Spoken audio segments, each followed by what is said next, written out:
கர்த்தராகிய இயேசு கிறிஸ்துவின் நாமத்தினாலே உங்களுக்கு கிருபையும் சமாதானமும் உண்டாவதாக. வேதாகமத்தில் சுதந்திரம். இன்று உலகம் முழுவதும் சுதந்திர தினத்தை நாம் கொண்டாடுகிறோம். வேதாகமத்தில் சுதந்திரம் என்ற தலைப்பில் நாம் சிறிது நேரம் தியானிக்கலாம்.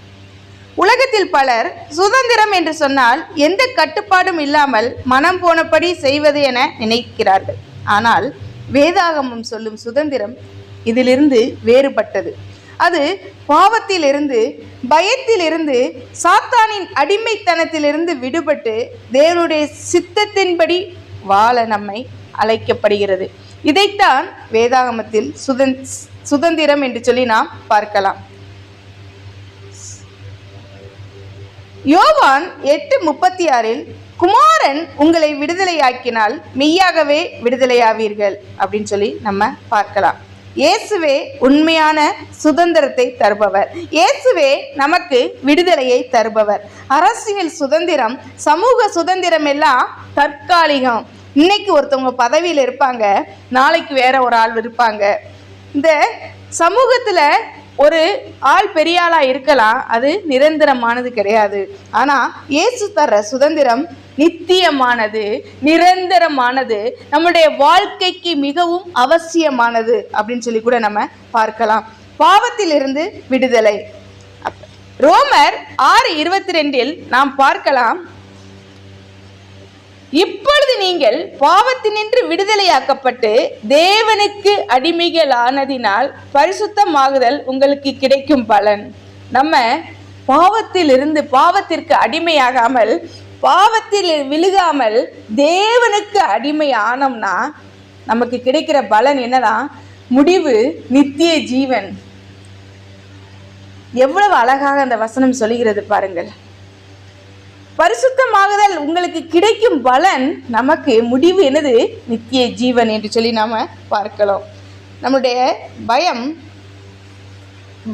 இதுல என்ன அப்படின்னா நித்திய ஜீவன். பாவம் மனிதனை அடிமை போல என்ன செய்கிறது? கட்டி வைக்கிறது. இயேசு சிலுவையில மரித்ததினால, சிலுவையில ரத்தம் சிந்தினதினால அந்த சங்கிலிகள் உடைக்கப்பட்டன, அந்த சங்கிலிகள் தெரிக்கப்பட்டன. நமக்காக ரத்தம் சிந்தினாரு, நம்மளுடைய பாவங்களுக்காக அவர் சிலுவையில் மாண்டாரு. இன்னைக்கு எந்த தேச தலைவர்கள் நம்மளுடைய பாவங்களுக்காக, உலக மக்களின் பாவங்களுக்காக, நீங்கள் எனக்கு ஓட்டு போட்டா நான் என்ன செய்வேன், உங்களுக்காக நான் மரிப்பேன்னு சொல்ற தலைவர்கள் உண்டா? நம்ம யாரையாவது ஒரு ஆளை பார்க்க முடியுமா? ஆனா தேவன் நமக்காக, நம்மளுடைய பாவத்திற்காக சிலுவையில் மரித்து ரத்தம் சிந்தினாரே. பயத்திலிருந்து அடுத்து என்ன செய்கிறார்? விடுதலையை கொடுக்கிறார்.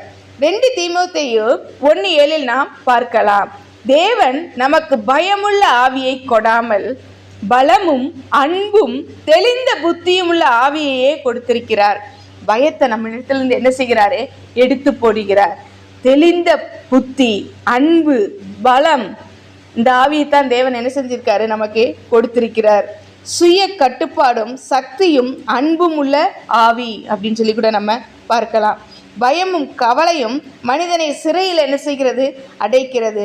பரிசுத்த ஆவி நமக்கு தைரியத்தையும் சமாதானத்தையும் தருகிறது என்று சொல்லி கூட நம்ம பார்க்கலாம். சுதந்திரத்தின் நோக்கம் என்ன அப்படின்னு சொல்லி பார்த்தீங்கன்னா, வேதாகம சுதந்திரம் என்பது எனக்கு பிடித்ததை செய்கிறது அல்ல, நான் விரும்பினதை செய்வது அல்ல, தேவனுக்கு பிடித்ததை, தேவனுக்கு பிரியமான வாழ்க்கை வாழ நம்மை அர்ப்பணிக்க வேண்டும். நம்மளுடைய பாவ வாழ்க்கையிலிருந்து விடுபட்டு தேவன் நமக்கு கொடுக்கிற பலமும் தெளிந்த புத்தியும் உள்ள ஆவியை அருளும் பொழுது அதிலிருந்து நம்ம விடுபட்டு, பாவத்திலிருந்து விடுபட்டு தேவன் கொடுக்கிற அன்பிற்குள்ள நம்ம வர வேண்டும். தேவன் கொடுக்கிற விடுதலைக்குள்ள நம்ம வர வேண்டும். பவுல் சொல்றாரு, நம்ம எல்லாரும் கிறிஸ்துவின் அடிமைகளா இருக்கிறோம் அப்படின்னு சொல்லி கூட.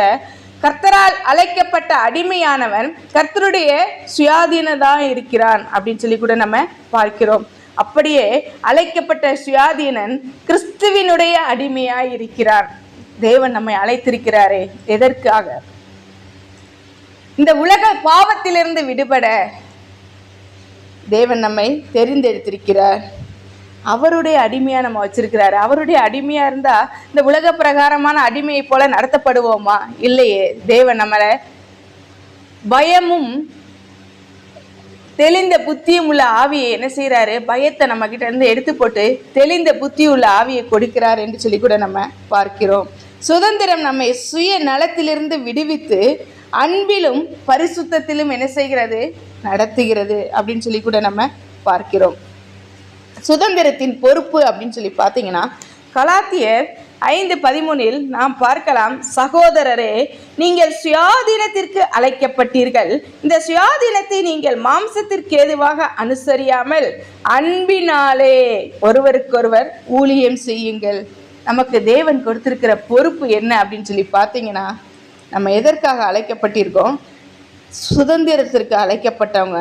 ஆனாலும் சுதந்திரத்தை சுகத்திற்கு வாய்ப்பாக நம்ம பயன்படுத்தாம அன்பினால ஒருவரை ஒருவர் சேவை செய்யுங்கள், தாங்குங்கள், ஊழியம் செய்யுங்கள் அப்படின்னு சொல்றதை கூட நம்ம பார்க்கிறோம். நம்ம சுதந்திரத்தை தவறாக பயன்படுத்தாமல் பிறருக்கு ஆசீர்வாதமாக இருக்க வேண்டும் என்று சொல்லி கூட தேவன் விரும்புகிறார். பாவத்திலிருந்து நமக்கு விடுதலையை தருகிறார். எதனால? இயேசுவின் இரத்தத்தால. பயத்திலிருந்து விடுதலையை தருகிறார். எதனால? பரிசுத்த ஆவியின் சக்தியால.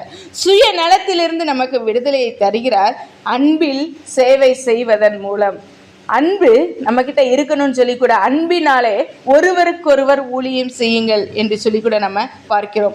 உண்மையான சுதந்திரம் என்பது என்ன அப்படின்னு சொல்லி பார்த்தீங்கன்னா, தேவனுடைய சித்தத்திற்குள் வாழும் வாழ்க்கை தான் நமக்கு தேவன் கொடுக்கிற உண்மையான சுதந்திரம்.